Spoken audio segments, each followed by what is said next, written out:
Salut à tous, c'est Statman et bienvenue dans cette nouvelle vidéo de test incomplet aujourd'hui du Microsoft Lumia 550, donc un téléphone entrée de gamme sous Windows Phone 10 avec des caractéristiques relativement correctes pour le prix, si ce n'est son SoC qui est assez peu puissant. Donc est-ce pour autant que c'est un téléphone à éviter? C'est ce que nous allons voir ici dans ce test incomplet.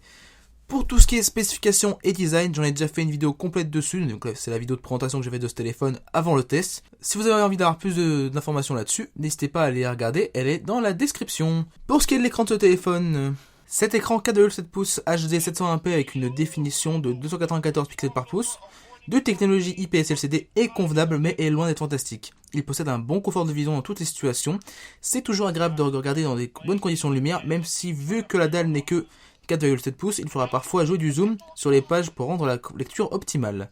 Les angles de vision sont convenables même s'ils sont loin d'être les meilleurs que j'ai pu observer. La colorimétrie nous donne des couleurs plutôt fidèles, même si les blancs et les gris semblent tirer légèrement vers le bleu.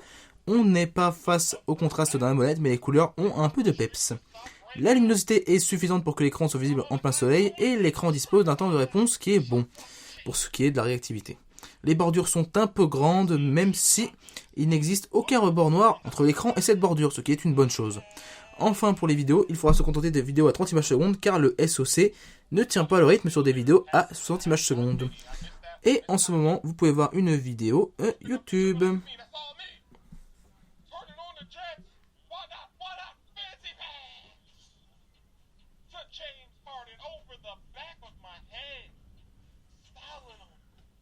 Pour ce qui est de la partie audio sur ce téléphone, nous avons une très bonne partie audio pour un téléphone de ce prix.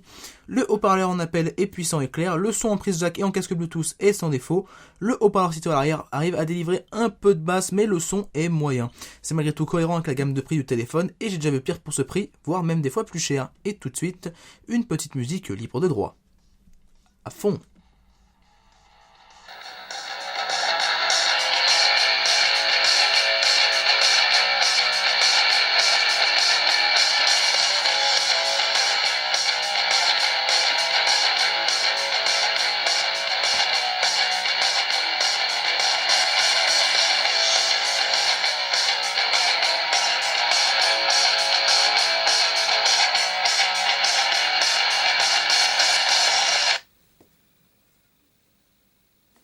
Pour ce qui est de la partie photo, la caméra arrière prend des photos 5 mégapixels avec une ouverture 2.4. En extérieur, en pleine lumière, on arrive à tirer de beaux clichés, même si ceux-ci manquent de piqué pour pouvoir zoomer dessus correctement. En intérieur, les clichés ne sont pas toujours très bien réussis, je vous laisse observer. En basse lumière, généralement, les couleurs seront délavées et les détails absents. Le flash permettra en intérieur de pouvoir distinguer ce qui n'est autour de nous dans une scène pas trop éloignée, même si les couleurs vont perdre en réalisme et vont devenir plus foncées que la réalité. En vidéo en haute lumière, la qualité est correcte même si aucune stabilisation de l'image n'est présente, ce qui fait des vidéos très remuantes. En basse lumière en intérieur, la qualité est médiocre mais le téléphone ne souffre pas de chute de framerate, ce qui est une excellente chose. Le flash aidera encore une fois à distinguer ce qui vous entoure proche de vous. En extérieur, les vidéos en basse lumière sont à éviter totalement.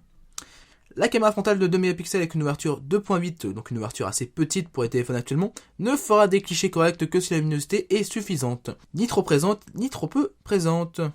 En basse lumière, la caméra frontale passe en mode de dépannage. En vidéo, en haute lumière, le résultat est convenable en extérieur et moyen en intérieur. Par contre, en basse lumière, la qualité est mauvaise. Donc cette caméra frontale n'est pas vraiment faite pour autre chose que des photos en extérieur en bonne condition de lumière. Pour ce qui est des autonomies, ce téléphone dispose d'une batterie amovible de 2100 mAh et on observe des autonomies particulières qui sont un peu moins bonnes que sur le Lumia 650 et son Snapdragon 112 qui est censé être une évolution du SoC de ce téléphone. Mais l'autonomie polyvalente semble un peu meilleure sur cet appareil, notamment avec un écran de même définition un peu plus petit, un CPU 15% moins puissant et une batterie de 100 mAh plus grande. On arrivera à boucler la journée généralement en usage intensif avec une batterie vide ou presque vide, et si on utilise le téléphone avec parcimonie, on pourra entendre vers une autonomie un peu plus longue, une demi-journée de plus, voire si on l'utilise vraiment quand même pas mal moins, une deuxième journée dans une utilisation légère. Pour ce qui est d'autonomie isolée, le téléphone tient 9h17 en autonomie très légère, 4h27 en jeu vidéo, 6h09 en vidéo YouTube sur le web, même si celle-ci semble bloquée en 480p, ce qui est dommage. Ce problème est contournable avec l'application Tubecast pour régler le problème et avoir des vidéos en 720p 30 images secondes. Et pour ce qui est des vidéos hors ligne avec MX Player, on tient 7h39 avec des vidéos 720p 30 images secondes. Le temps de recharge est de 2 heures environ, avec un chargeur 5V 1A, c'est-à-dire un autre chargeur que celui donné d'origine. Pour ce qui est des connectivités, ce téléphone est un simple SIM nano SIM qui supporte tous les réseaux 2G, 3G, 4G de France avec une qualité d'accroche tout à fait normale. Il y a aussi un port micro SD pour étendre la mémoire de 8Go jusqu'à 200Go, même si une carte 32Go ou 64Go maximum semble être les meilleurs investissements pour un tel téléphone. Il possède le Wi-Fi BGN qui a une portée correcte, le Bluetooth 4.0 qui fonctionne très bien, un GPS GLONASS B12 qui fonctionne bien, un accéléromètre, un accès au VPN, une possibilité de partage de connexion 3G, 4G qui fonctionne très bien et une radio FM qui fonctionne bien. Par contre, pas de boussole, ce qui fait qu'on devra se déplacer un peu pour connaître si l'on se déplace dans le bon sens en navigation. Pas de NFC, pas d'infrarouge, pas de LED de notification remplacée par l'écran coup d'œil de Windows Phone et surtout pas d'USB OTG, ce qui est très très dommage sur un téléphone qui se destine tout particulièrement aux professionnels. Bref, une bonne connectivité pertinente avec la gamme de prix du téléphone, même si elle est entachée par le manque d'USB OTG et de boussole.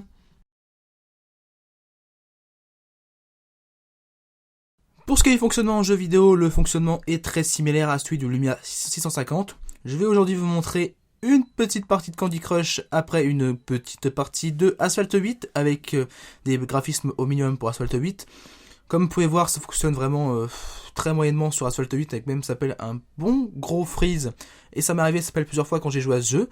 Et pour Candy Crush, vous voyez que ce genre de jeu très très léger, ça passe très bien. Et heureusement parce que sinon j'aurais été obligé de déconseiller ce téléphone. Donc voilà, vraiment au niveau jeu vidéo, il va falloir se limiter à du Candy Crush ou à des jeux très très bien optimisés. Mais encore une fois, ce n'est pas un téléphone qui est fait pour les gamers sur device mobile.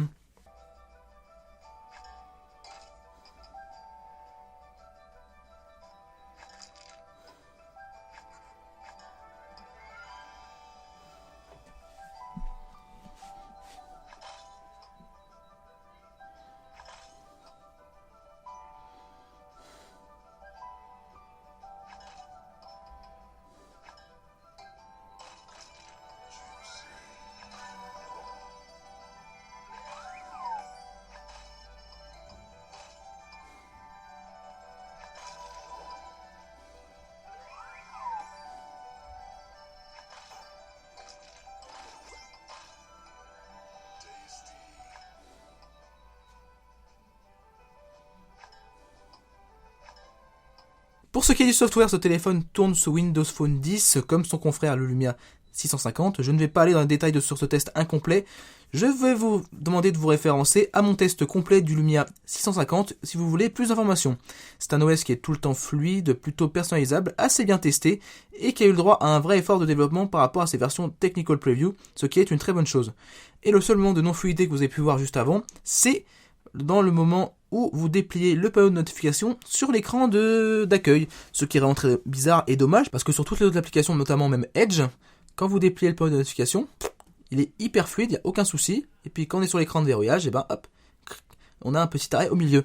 Et ce qui est étonnant, c'est qu'un téléphone qui n'est pas nativement équipé de Windows Phone 10, c'est-à-dire le Nokia Lumia 925, c'est un de mes anciens téléphones personnels, n'a pas ce problème de non-fluidité, donc c'est vraiment bizarre. J'espère que Microsoft fixera ce problème, sinon, pour ce qui est de Windows Phone en tant que tel, comme d'habitude, à gauche vous avez un écran d'accueil où vous accrochez vos tuiles, c'est-à-dire ces petits carrés rectangles de couleurs différentes, que vous pouvez redimensionner ou supprimer, redimensionner en 3 tailles, ou même supprimer si vous avez envie. Et à droite, vous avez toute une liste d'applications avec toutes les applications que vous avez sur votre téléphone classées par ordre alphabétique. Et il suffit d'appuyer dessus pour pouvoir l'épingler à l'écran de démarrage et, encore une fois, pouvoir la redimensionner, clac clac, ou la supprimer. Donc voilà, c'est un système que j'apprécie. Personnellement, ce n'est pas pour rien que mon premier smartphone, comme j'ai déjà dit sur d'autres vidéos, était un Windows Phone. Et je le répète, si vous voulez plus d'informations notamment sur les possibilités de personnalisation de cet OS, allez voir la partie software de mon test complet du Lumia 650. Donc voilà, en conclusion, ce Lumia 550 est un téléphone que je juge ayant un bon rapport qualité-prix et qui se justifie plus, je trouve, en termes de prix que le Lumia 650. Certes, l'équipement est dans tous les cas moins bon, voire parfois très similaire au téléphone milieu de gamme de Microsoft, mais je trouve que face à ses concurrents Android, il arrive à mieux se faire une place quand son confrère plus haut de gamme, le confrère Microsoft Lumia 650, lui par contre, a plus de mal à faire face à la concurrence Android. En fait, seules les personnes qui recherchent un bon appareil photo, un écran de 5 pouces ou plus, ou qui veulent faire plus de gros jeux exigeants sur leur téléphone, sont à détourner de ce Lumia 550. Sinon, pour tous ceux qui n'ont pas besoin d'un téléphone pour faire du gros jeu dessus ou des tonnes de photos dans toutes les conditions de luminosité, je peux vous recommander ce téléphone si vous souhaitez l'acheter. En plus, personnellement et très subjectivement, j'ai une vraie appréciation subjective du design en plastique glossy de ce téléphone qui me rappelle les anciens Nokia Lumia. Donc voilà, c'est la fin de ce test incomplet qui a encore une fois été très vite. Si vous aimez ce genre de petits tests rapides, même si personnellement, moi, le vidéaste, je n'aime pas forcément les faire, n'hésitez pas à mettre un pouce vert un pouce en l'air pour me continuer à m'encourager à les faire. Si vous n'aimez pas forcément, n'hésitez pas à mettre un pouce rouge et ça va m'encourager à ne plus les faire. Ça, c'est comme vous voulez, c'est vraiment, j'essaie de répondre à votre demande en faisant ce genre de tests rapides. Et n'hésitez pas à me dire en commentaire comment je peux m'améliorer sur ces tests de courte durée, parce que là, c'est vraiment la période expérimentation sortie de laboratoire. Je n'ai pas encore à dire beaucoup de recul et de retour là-dessus, et j'espère que vous m'aiderez à en avoir pour que je puisse améliorer mes vidéos de tests rapides. Donc voilà, je n'ai plus grand chose d'autre à vous dire, et je vous dis à très bientôt pour une future vidéo. Allez, salut!